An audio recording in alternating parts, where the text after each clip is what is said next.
for Mum, one for Dad, one for the country. And there has never been a more exciting time to be in Australia. Dead, buried, cremated. Australia's basically done for. We'll just end up being a third-rate economy. You know, a banana republic. Just follow the money. G'day, and welcome to Follow the Money's Summer Special Series. I'm Ebony Bennett, Deputy Director at the Australia Institute.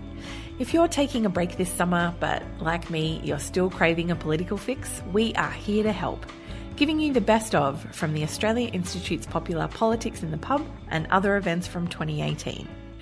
Since the 1980s, successive waves of economic reform have radically changed the Australian economy. We've seen privatisation, deregulation, marketisation, and the contracting out of government services such as transport and education. In the book Wrong Way, Australia's leading economists and public intellectuals look at these reforms and ask, have they been worthwhile? Have they given us a better society as promised? Senator Doug Cameron has a memorable Scottish burr and a lyrical turn of phrase, which he put to good use to launch the book Wrong Way, How Privatisation and Economic Reform Backfired. The Australia Institute's research fellow David Richardson joined Doug Cameron for the book launch, which was recorded live on the 20th of September 2018 at the Australia Institute's offices at the Level in Monica. Hello everyone, my name's Rachel Bale and I'm delighted to welcome you here tonight to this book launch. I'm the ACT Division Secretary of the National Tertiary Education Union. Possibly a slightly odd choice to be emceeing tonight's event, but I work with Damien Carl on the national executive of our union. When he's not co-authoring amazing books on neoliberalism, he's a union activist working for better conditions for our members in higher education. Absolutely. Now, the Level where we are is a centre for civil society organisations in Canberra. Being located in the heart of our democracy here in Canberra, where a large part of the Fourth Estate reside, the public service is nearby and federal politicians just down that road. The centre gives a louder voice to those wanting to make a difference in the capital. I'm also very grateful to the Australia Institute for hosting this book launch tonight, and I think you'll all agree that this is such a fabulous venue. So, Doug Cameron, Senator Doug Cameron is with us tonight. He is probably a man who needs no introduction to this room, but that's not how these events work, so we're going to introduce him anyway. Doug was a union delegate for the Australian Manufacturing Workers Union. He's played a key role in industry policies in the manufacturing industry. He's been in federal parliament now for about a decade, so not long. Probably worked it out by now. In 2013, Doug was appointed a Parliamentary Secretary for Housing and Homelessness. And since being in opposition, Doug has been in the Shadow Ministry, including currently Shadow Minister for Housing and Homelessness and Shadow Minister for Skills and Apprenticeships. These are both areas that have comprehensive chapters in the book. And I think Doug will find that very interesting. Please join with me in welcoming Senator the Honourable Doug Cameron.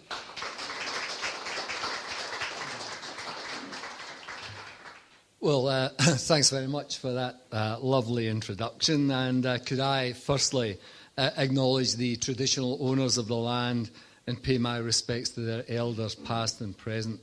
It's a fantastic opportunity to launch The Wrong Way. And it's great to be here at the Australia Institute. It does so much great work.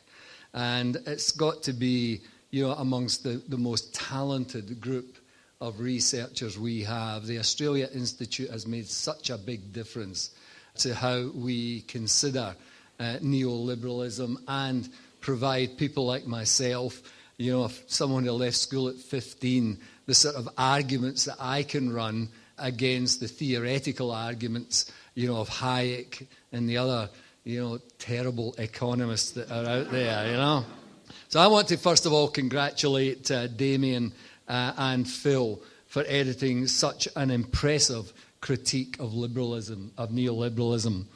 I want to acknowledge the contribution of the authors who collectively make a compelling argument for a change in direction from the economic orthodoxy that has delivered competition policy, privatisation and the self-described economic reform. I remember some time ago, I actually went into the dictionary and had a look at reform to see what it meant, because it wasn't what I was seeing, you know. And reform actually means to make things better. So how could what we have been putting up with be making things better? It just is not doing that.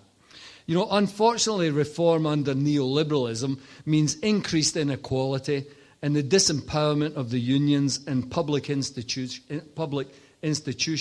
that exercise what J.K. Galbraith described as countervailing power. I mean, everything that is the power against the market has been deliberately targeted to detooth the union movement, to make them, ineffective in relation to dealing with these issues.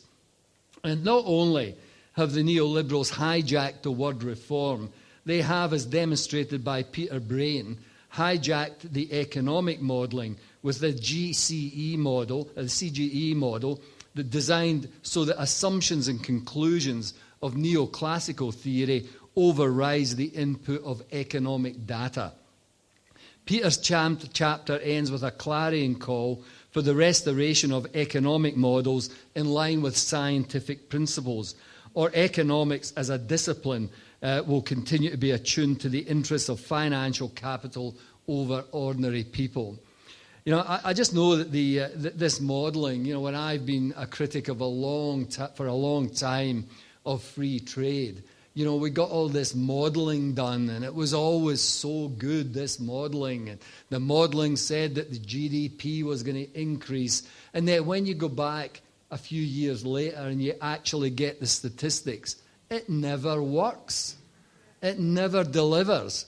And I do remember one Treasury official, when I was critical of economic modelling, when I was really giving him a hard time, he ended up saying, it's better than asking your Uncle Fred. So that was a Treasury official. So, when you see economic modelling, come on, give us a break. So, Peter has said, economic modelling actually used to deal with scientific principles and proper inputs. Now it's all gone. But given the growing disparity in wealth and income across the world, I don't think that this book could come at a better time. Damien and Phil specifically describe the issues covered by this fantastic book, and I quote, "Since the early 1980s, Australia and its economy have been radically transformed by processes of privatisation, deregulation, marketisation, free trade agreements, and new approaches to macroeconomic policy focused on balancing budgets, reducing rates of income and corporate tax, constraining organised labour and targeting inflation." I think that's in a nutshell what this book does. And I want to say, Phil's chapter entitled "A Tale of Mandarins and Lemons." Very good.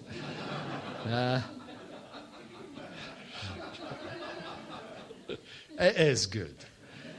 Creating the market for vocational education and training is of particular interest to me as Shadow Minister for Skills, TAFE and Apprenticeship.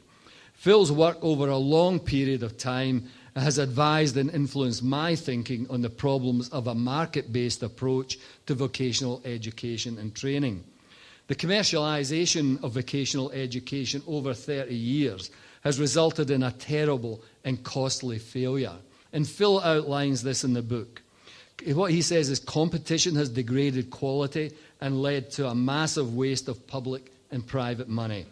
It has led to the near destruction of the critical public institution TAFE and has damaged our capacity as a nation to reduce inequality and build the economy.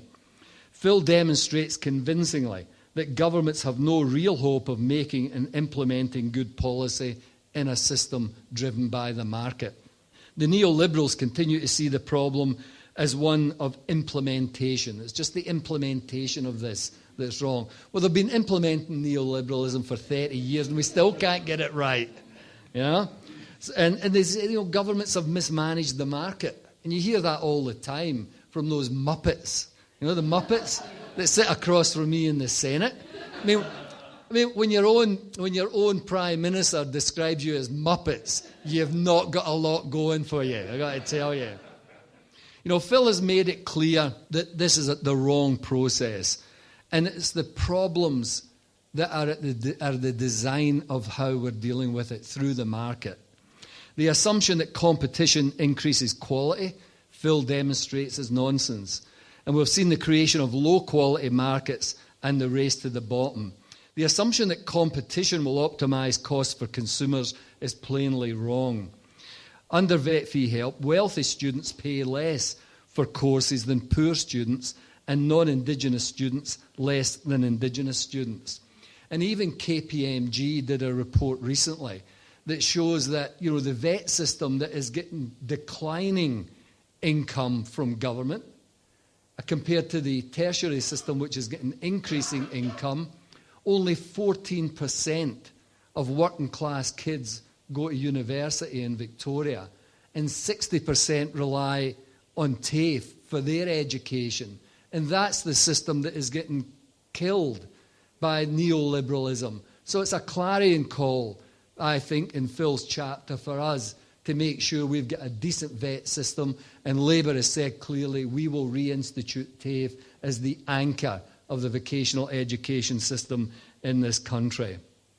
You know, and the vocational education and training system is seen as what is described as a valuable asset by private equity.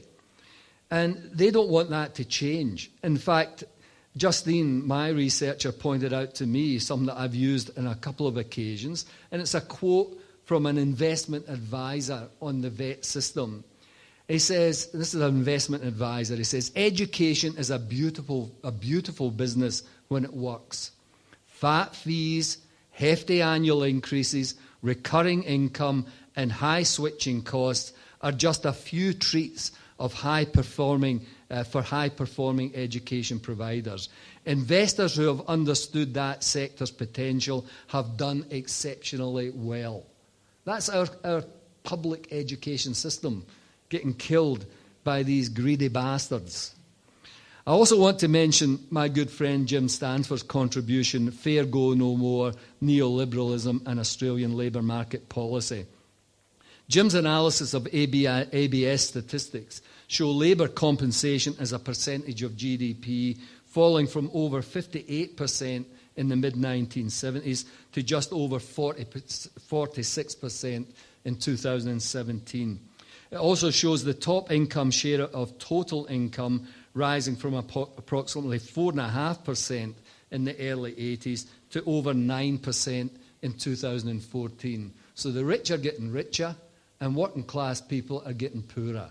That's the reality. No matter what the Productivity Commission says about inequality, this is the reality of inequality in this country. Now, I'm not as critical of the union movement as Jim is, by the union movement adopting the Accord process and establishing a social wage. I mean, I was part of the process. Maybe that's why I'm biased. We felt at the time that it was important to improve health services. It was important to improve education. It was important to get superannuation. And I think the principles that the union movement applied in that period were good and right. But unfortunately, since then, the social wage has diminished and workers' bargaining rights have been hammered. And that's the problem. So I take the view that unions need to be an effective countervailing force, as in Jim's chapter. They need to be free of the artificial restrictions on their capacity to bargain and support their members. And once that happens, union density will increase. Because when I came to, I was in Musselbrook, I was a fitter at Liddell Power Station. You know that power station they want to keep going? I was a maintenance fitter there for 7 years. I lived in Musselbrook for 12 years, and I was a union official for 5 of my years in Musselbrook. Liddell Power Station was a heap of shit in 1975, and it's a bigger heap of shit now.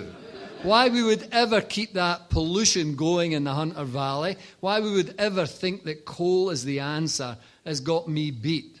But there's one thing we need to do.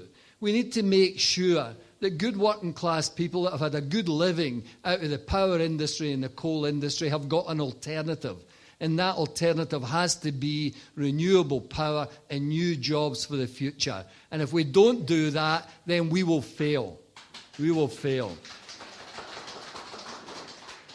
So it's my view that when corporations are determining national bargaining strategies and implementing them across the country, and unions by law are proscribed from pattern bargaining, that's bullshit. It shouldn't be happening. If the bosses can bargain across their enterprises, why can't we? And as I said, when I came to Sydney, when I moved from Muswellbrook to Sydney, as a union official, I would go to mass meetings of MTFU members, Metal Trades Federation members, and there would be 15,000 workers at Redfern Oval listening to union officials outlining what they thought we should do to get their wages and conditions improved. That has stopped through enterprise bargaining. And in those days, if you had 15,000 members at Redfern Oval, you also had another 15,000 out at Leichhardt Oval. So you had 30,000 workers coming together collectively, knowing the strength of the union movement, knowing that if they were in a weak workshop, the strategies of people like Laurie Carmichael would make sure, the Metal Workers Union would make sure that the weak workshops would get a wage increase through the hot shop approach, driving increases in the hot shops and driving it across the industry. Those days, in my view, need to come back. Because if you're in a weak workshop, you'll stay weak in your wages and conditions. So we need a new strategy on this, and I say Labour has got an obligation to deal with that. So the balance has shifted basically to the bosses, and that's not good. And we face laws in Australia that no other OECD country faces. You know, you're restricted in what you can bargain. You're restricted in how you can bargain. You're restricted on right of entry. You're restricted on pattern bargaining. You've got the ABCC. Now you've got the ROC, the Registered Organisations Commission. And what's happening is the Liberals are planting in those areas. You know, they're attack dogs. Liberal apparatchiks are controlling these public areas. And that's how one of their control measures for neoliberalism, to control what's happening in public, supposedly independent public institutions. Now, I have to say to you, the chapter on aged care by Bob Davidson couldn't have come at a better time. You know, you look at what's happening there, you look at the issues that are a problem there, and you see how, you know, elderly people are being treated in these institutions. That has to change. And a Royal Commission, we agree, is an appropriate way to deal with it.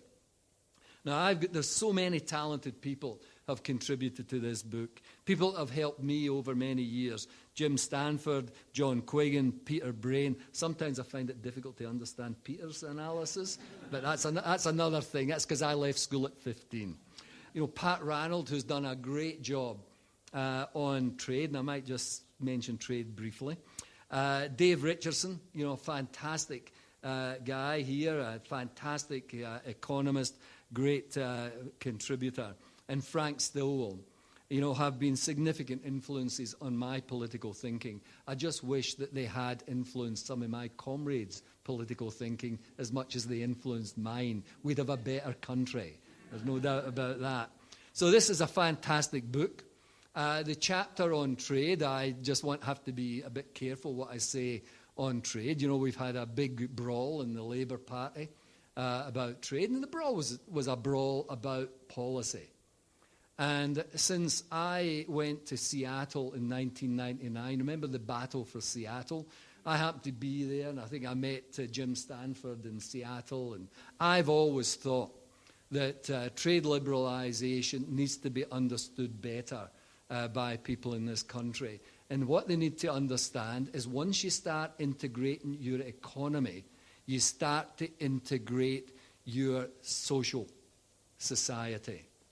And that means there'll be more pressure on the social security system. There'll be more pressure on pensions. There'll be more pressure on the health system, more pressure on the education system. These are the issues that the wrong way has identified as the issues that we need to deal with. And I am really pleased that this book is out. I've got to tell you, over the last couple of weeks when I've had it, I've used it more like an information manual, to go in and have a look at, this issue and that issue. It's all there. I recommend this book to any progressive person in the country. It's got it all there. And you just have to go into those chapters to then understand why we've got problems in our economy and our society because of neoliberalism. This is a fantastic book. I just hope all of my comrades read it in the Labour Party. Yeah? But in saying that, I've got to tell you, I feel much more comfortable in the Labour Party these days than I did 20 years ago. We have definitely got a policy agenda that is progressive. We've got a policy agenda, I won't mention the TPP. We've got a policy agenda that is great on health, great on education. My view is that we will make changes in the industrial system to strengthen the capacity of the countervailing force, the union movement. My view is that we should be using organisations like the Australia Institute to provide us real independent economic advice, not those like the Productivity Commission who are full of neoliberal economists who just don't care about that. And I think the worst thing that you can look at is argue that the Productivity Commission's not bad because they did the work on the NDIS. Well, you've got to get something right. You've got to get something right. But even that, the NDIS being, focused on the individual, being focused on choice, being focused on competition, being focused on the privatisation of delivery, is going to cause us huge problems.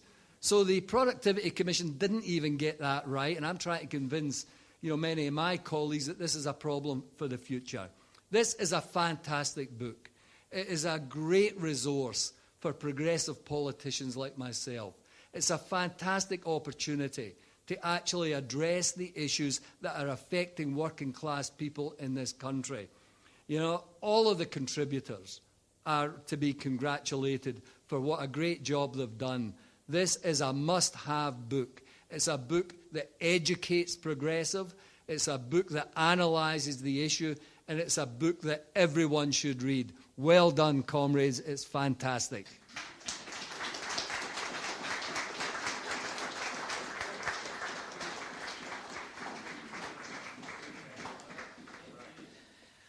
Well, I think Doug said everything there is to say. No, let's hear from the authors or the editors, as the case may be. I've got Damien Carl and I've got Phil Toner.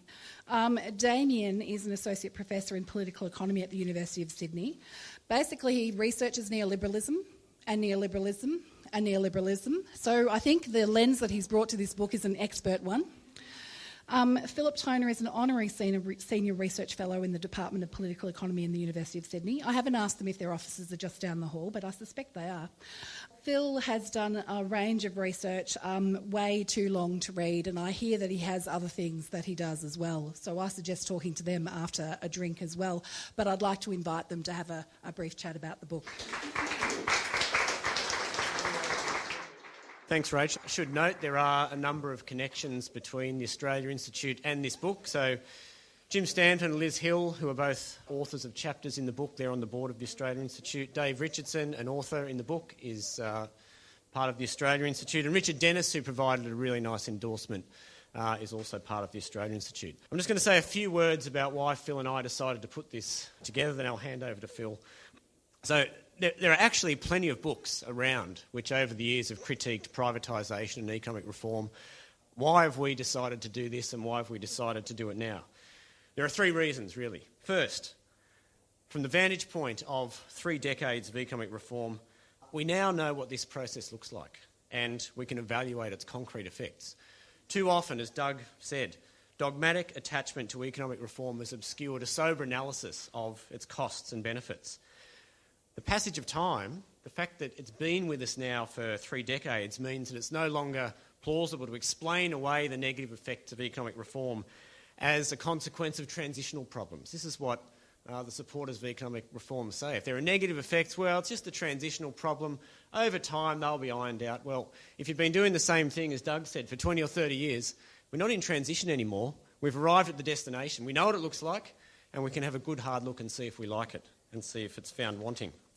It's no longer plausible to explain away the negative effects of economic reform as problems of imperfect implementation. This is what you hear the proponents of privatisation and deregulation saying as well. It wasn't implemented in the right way. If we've got the model right, if only it was implemented according to the model, things would be rosy. But in fact, policies are always imperfect in a sense. And in the case of economic reform and privatisation and deregulation, what we've seen is that it's powerful private interests, oligopolistic markets and states intervening on their behalf that constitute the reality, rather than the utopian or dystopian visions of economic theory, perfect competition or government acting as some benign umpire.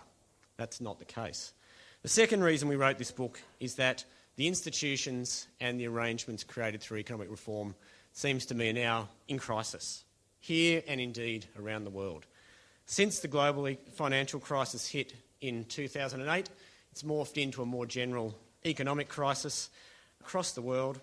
Since that time, in the capitalist economies, almost without exception, the advanced capitalist economies, we've seen anemic growth, deflation, low or negative wage growth, massive budget deficits. All of a sudden, policies that were the orthodoxy for 3 decades seem to have lost their efficacy. That's the second reason for writing the book. The third reason flows from this, and that is that as a result of the crisis, politics, it seems to me, has shifted. Doug alluded to this. Austerity policies, a general sense of economic insecurity have combined with an increasing recognition of the unequal distribution of economic rewards, both before the crisis and since the onset of crisis, to generate disenchantment with mainstream politics, including with the neoliberal consensus. This has come from both the right but also from the left. And while this political shift is perhaps most obvious elsewhere, in the USA with the election of Trump, with the surge in support for Corbyn, for Sanders and the Brexit vote, we see it here as well, I think. We see it here in the leftward shift of Labor that Doug has talked about. We see it here when hitherto dogmatic supporters of economic reform seem to have changed their mind. So 2 years ago, Rod Sims, the head of the ACCC, Competition and Consumer Commission, historically a staunch advocate of economic reform, he came out in a speech and made a stinging attack on privatisation. He said privatisation has led to unaccountable oligopolies, increasing prices, lowering of productivity. When someone like Rod Sims comes out and says this, it's clear that a shift is afoot. When former Liberal Treasurer Peter Costello comes out and says we should have a nationalised default superannuation fund, it's clear that something is going on. Things that were unthinkable, unspeakable just a few years ago are now part of the mainstream agenda. It strikes me, Phil and I, that this major political economic shift that's going on means that it's time for a re-evaluation of policies that were mainstream just a few years ago. Time to think about and evaluate the costs of economic reform in Australia. So just to wrap up then, this book is motivated by the ambition to bring evidence to bear on what has often been a highly blinkered and ideological policy discussion. It's driven by the need of what we see to seize the window of opportunity presented by the ongoing economic crisis and to evaluate what many people intuitively feel has, at least some respects, been a highly wasteful policy agenda. We think in putting this book together it's time to take stock of the concrete effects, the concrete legacies of policymakers' more than 30 years' attachment to economic reform, market fundamentalism and neoliberalism. What have been the costs? Have they been worth it? What are the policy alternatives? It's time, we think, to intervene in public discourse and carve out a new meaning of economic reform. Thanks.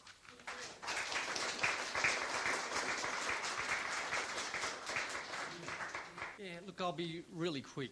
How is it possible for any reasonable person to criticise the outcomes of economic reform over the last 4 decades?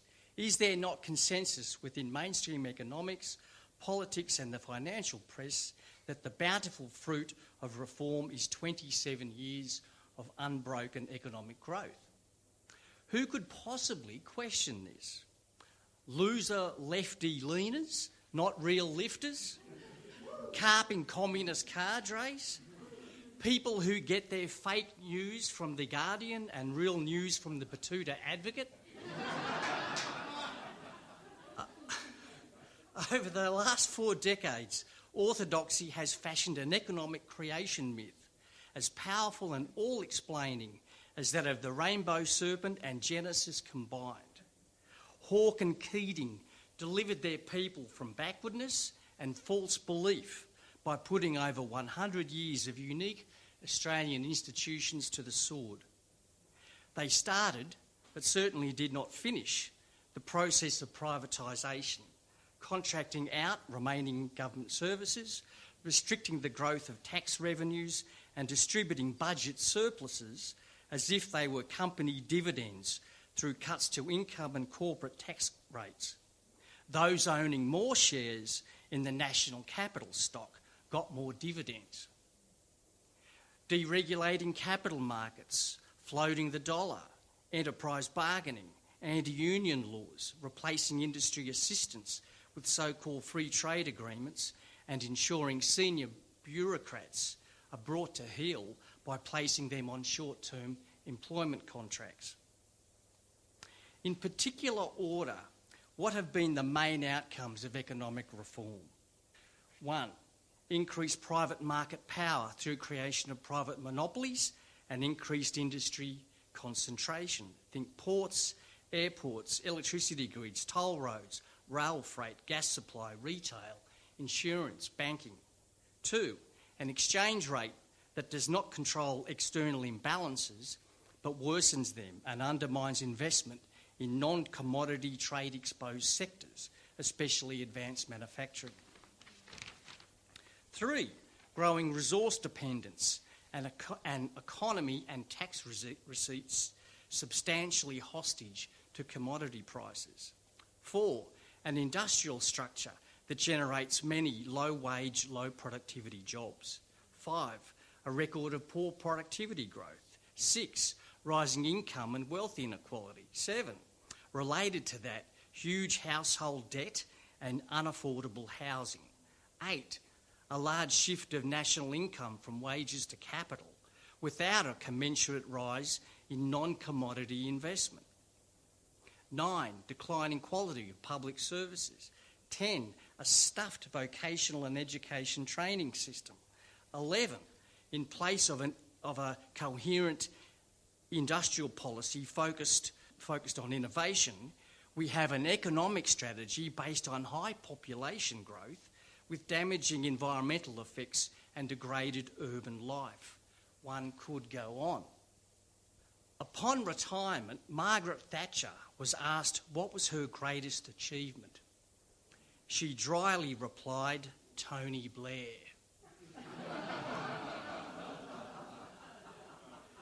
Similarly, the greatest achievement of the former right-wing monetarist head of Federal Treasury, John Stone, who weaponised the new Labor Treasurer in 1983, Paul Keating, with neoliberal economic arguments. Keating's ignorance and arrogance made him a hugely dangerous and effective zealot for the cause. And what was Paul Keating's greatest achievement? Any guess? Barangaroo? Floating the dollar? This book.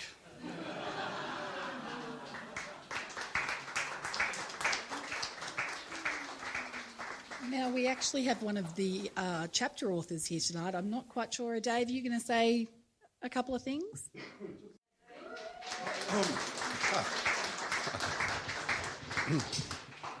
You got me. You got me. No, but look, thanks, Doug, and the editors of the book, and Rachel for being here today. This is a terrific achievement. To add to Phil's list, my little chapter's on foreign investment. And this is a topic that you don't hear much about anymore, unless it's the nasty Chinese want to do something. But just a couple of factoids.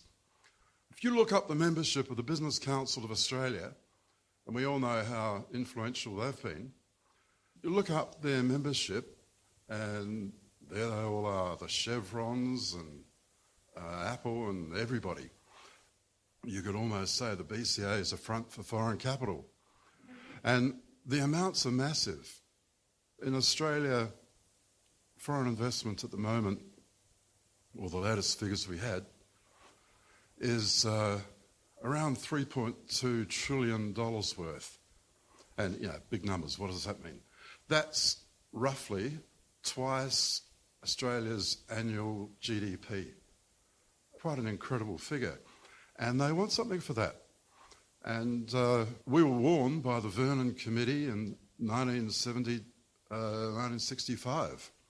But as a result of all this foreign investment in Australia, Australia's national income, this is the income that accrues to us, is reduced by some 150 billion per annum.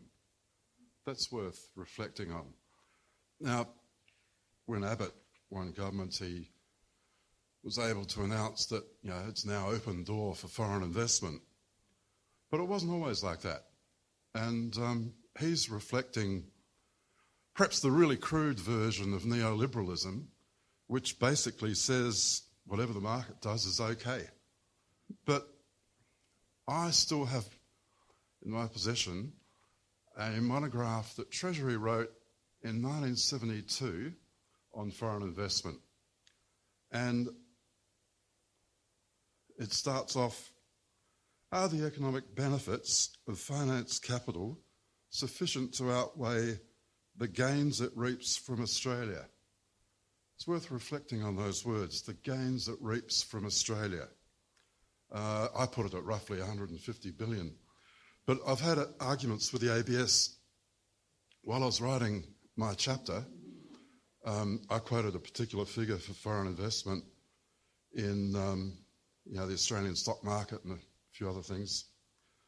And in the period when we were asked to, revise the chapter or make any changes we wanted to, I looked up some new latest figures, and there was a $200 billion difference. So I now no longer have any confidence in the actual figures that I quote, although they're the latest and they're official, but they give us the orders of magnitude. Foreign investment in Australia is huge and it's not benign, and we should have a much more critical attitude to it.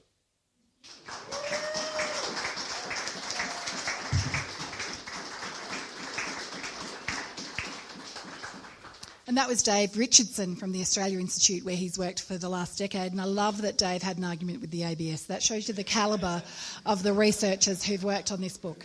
So we've gone a little bit over time, but I thought it was worth it.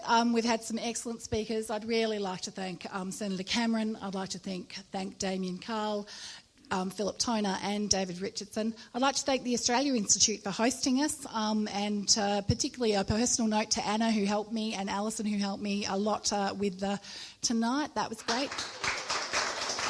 That's a summer special episode of Follow the Money, brought to you by the Australia Institute. And a very big thank you to Senator Doug Cameron and the Australia Institute's Senior Research Fellow, David Richardson. Wrong Way is available to buy online at blackinkbooks.com.au. If you live in Canberra or are visiting and want to see one of our Politics in the Pub live events, sign up on our website at tai.org.au. You can listen free to this podcast on iTunes or wherever you download your favourite podcasts. And if you enjoyed it, please share it with friends and leave a rating on iTunes. It helps other people to find it. You can find the Australia Institute on Twitter at the Oz Institute with an AUS, and you can find me at Ebony_Bennett with a NNT. Listen free to Follow the Money wherever you download your favourite podcasts. Politics in the Pub is recorded live by Clayton McDonald, and this episode was produced by Jennifer Macy with additional editing by Andrea Cantle. Jonathan McFeet from Pulse and Thrum composed our title track, and you can find more of his music at pulseandthrum.com. Thanks for listening.